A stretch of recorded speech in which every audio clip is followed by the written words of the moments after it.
energy traits that are essential for learning and development. And these boyhood archetypes don't leave us as we grow up, progress, and access the mature masculine archetypes. While each of the 4 boyhood archetypes give rise to the main 4 archetypes, they are not discarded once we reach them. The boyhood archetypes remain as building blocks in the structure of our manual. All right. Exploring the boyhood archetypes is useful for 2 reasons. All right. First is a reminder that we should never lose touch with the energetic boyish that resides in each of us. All right. Go ahead. Assessing that boyish enthusiasm makes life enjoyable and allows us to relate to our sons or other boys we might be in charge of. Second, exploring the boyhood archetypes, particularly bipolar shadows, will make us aware of any childish thought patterns we are still falling into, patterns which may be stunting our growth into mature manhood. Okay, so that takes us really back to the scripture, Brother Josh, that when I was a child, I spake as a child.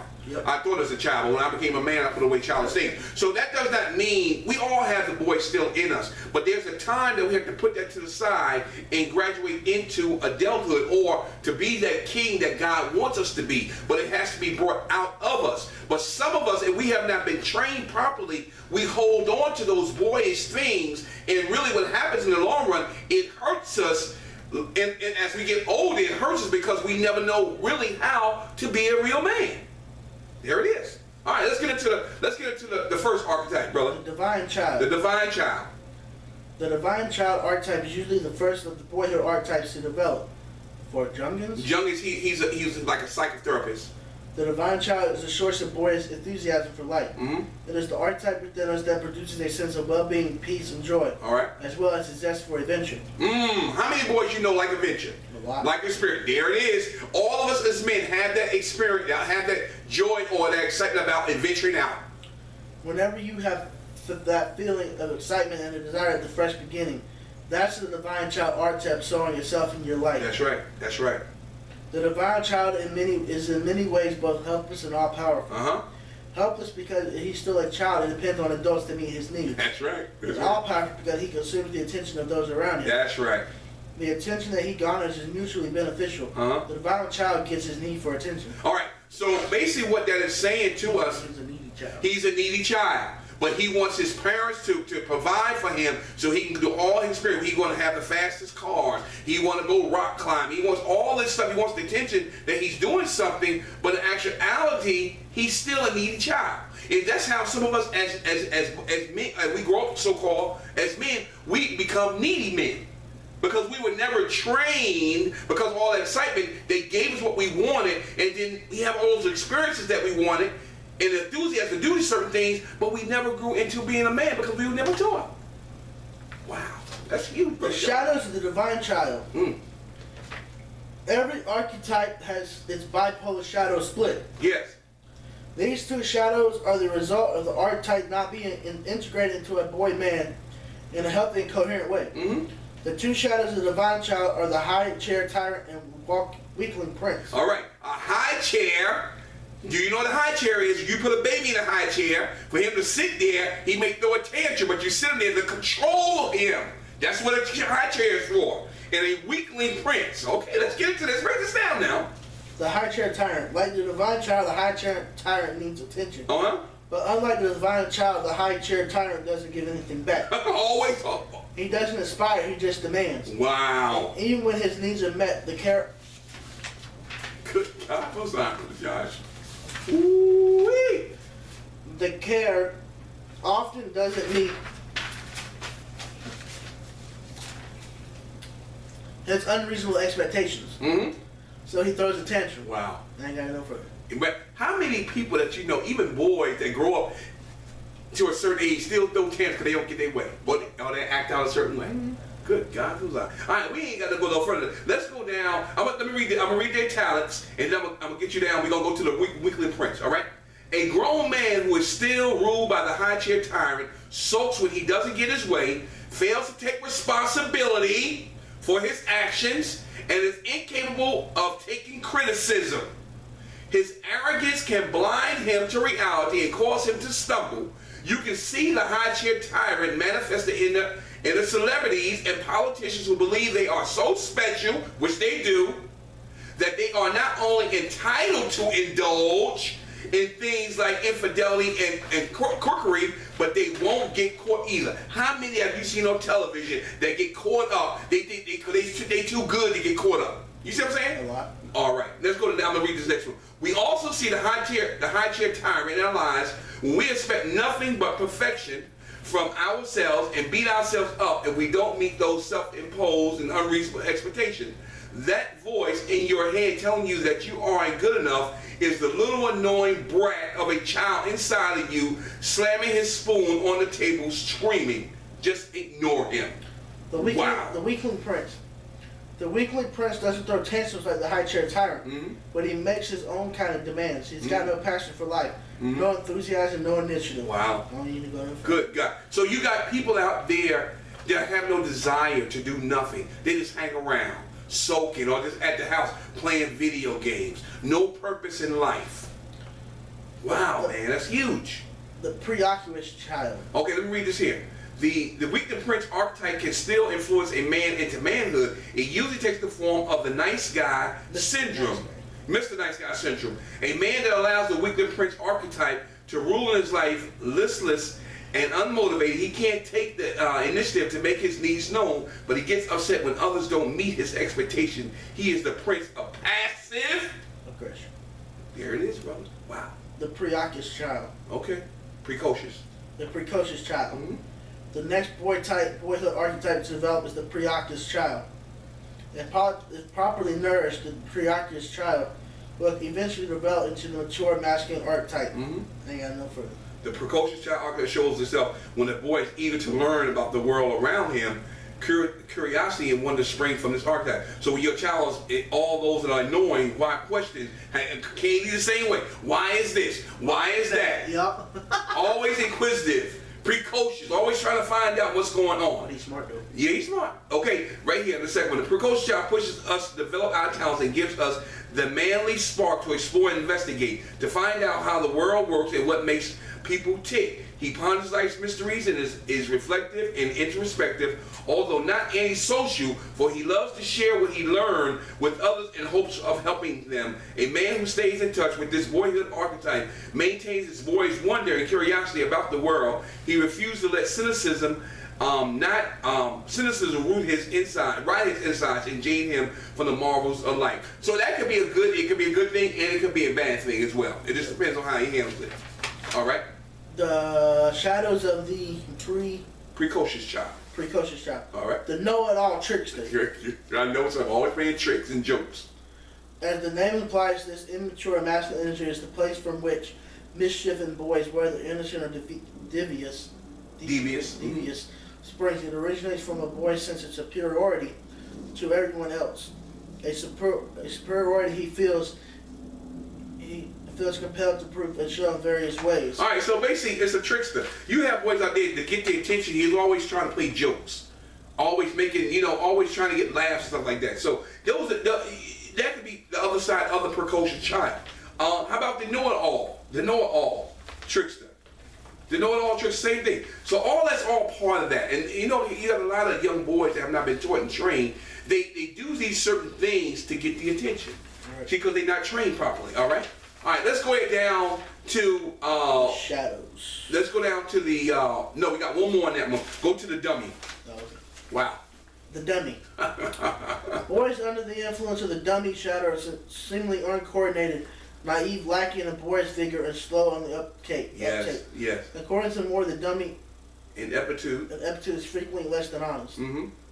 He may actually understand more than he lets on, but plays dumb to deceive those around him and avoid the risk of striving and failing. In short, the dummy shadow has a secret trickster shadow lurking within him. An archetype within an archetype. So what does that mean as far as the dummy? He pretends that he's dumb. He pretends he's dumb to get his way. To get his way. That's right. Absolutely. The 4 archetypes of the mature masculine and the boyhood archetypes, part 3. Part 2. Part 2. All right. We get ready to end it up now. This is it. As you remember, the boyhood archetypes are positive, immature energies that would proffer masculine guidance to develop into archetypes of mature manhood. The Opodale child. The Opodale child archetype also gives a boy the desire to forge relationships with others and the attention and worth to nurture those relationships. Thus, at the heart of this archetype is a desire for connection. Here it is. A connection with oneself, with the deeper forces of life, Mm-hmm. with nature, and with other people. This way, the Opidel child archetype maintains the seeds of a man's spirituality. Okay, so basically the man wants connection. He wants to connect for a relationship, but he really doesn't know how. So he has to find other ways to get in contact with himself. Let's go down. Now it's going to hit you where it hurts. The mama boy. I'm a mama boy. All right, here it goes. Tyrone said we got to cut the umbilical. You got to cut that umbilical cord, son. There it goes. Instead of tapping into the positive feminine energy, I'm just going to read the first part. All right, go ahead. I mean, a mama's boy is pretty much simple. Yeah, pretty much. Everybody knows what it means. The great mother, the mama's boy, fixates on the energy as embodied by his real mother and other women. Uh-huh. He is too connected to his mom. Uh-huh. Carl Jung would argue that this shadow archetype takes control where there's no That's father right. or a weak father at home. I ain't got to go no further. And that's generally speaking. That's what happens when you don't have men. If you're not in your son's life, that young boy is going to cling to that mother and become a mama's boy because that's all he knows. But what happens is he loses out on what real manhood is, and how is he going to be a king if you're not there to teach him? If you have not learned, then you're not going to know either. So he becomes that mama boy. That's why we talked about in our manhood class that men have become feminized men, or so-called men, because that's all we know. Because the world basically is run by women now. And children. It's no longer ran by men.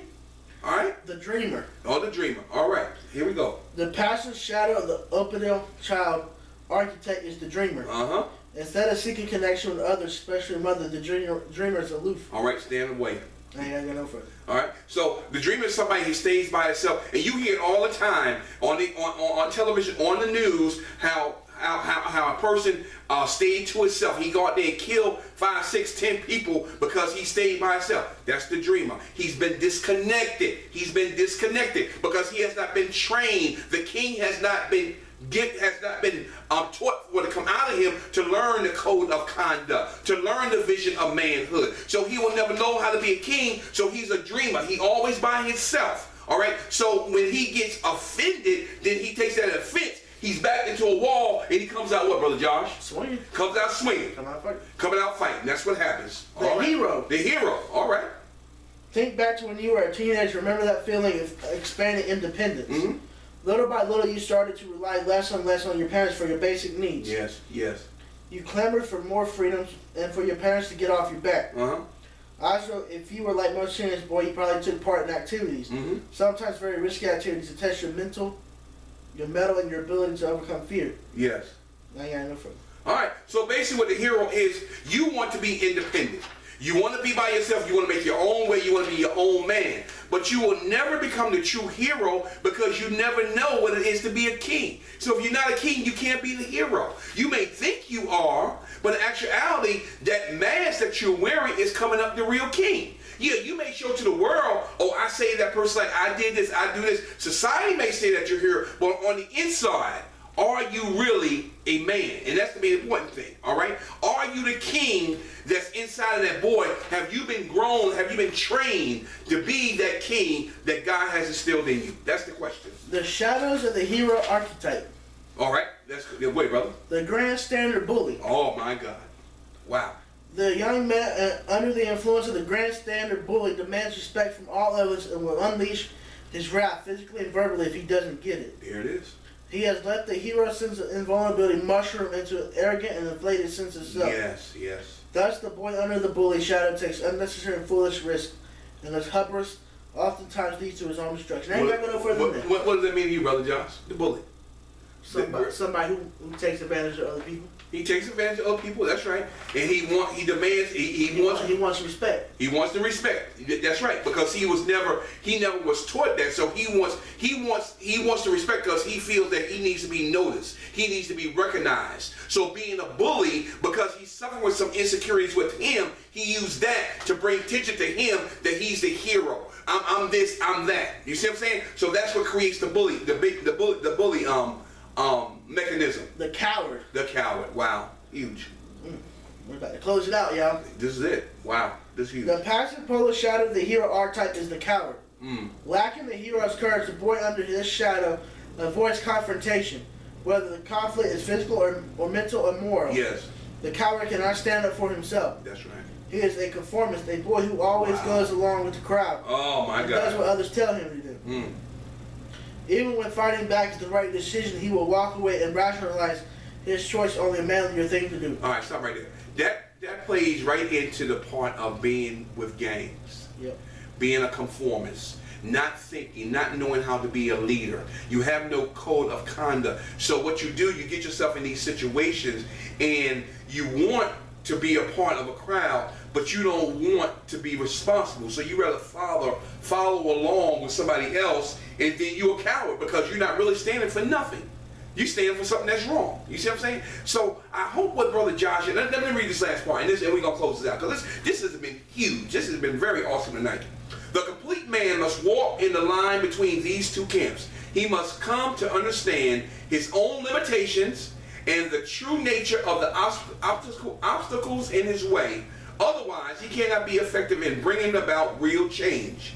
At the same time, he cannot lose heart while pushing up against those challenges and stumble into the kind of cynical apathy that makes seeking greatness seem an impossible task, an entirely worthless endeavor. He needs to be able to sometimes take youthful risks in order to achieve his goals. Praise be to God. Wow. That was huge. Good God from Zion. Man, I have learned tremendously on this lesson tonight. This has been huge about bringing the king out of that boy. You as fathers, is your responsibility. But if you don't know, get in contact with us here, or find somebody that can train you so we can help that boy become the king that God designed him to be. I have no more to say. I am full. This has been a blessing. Brother Josh, you have anything else to say? No, sir. Wow. Take us on out, brother, because we're going to come back again next week with part 2 of this dynamic message about the king. We got 4 things that we got to deal with, about the 4 characteristics that you got to have to find significance in your life. Take us home, Brother Josh. It's not what happens. It's not what happens that matters. It's how you handle it that really matters. Finally, the secret is out. Even strong men struggle. Praise be to God. We love you, and we look forward to seeing you next time here on the Trauma Network for Me.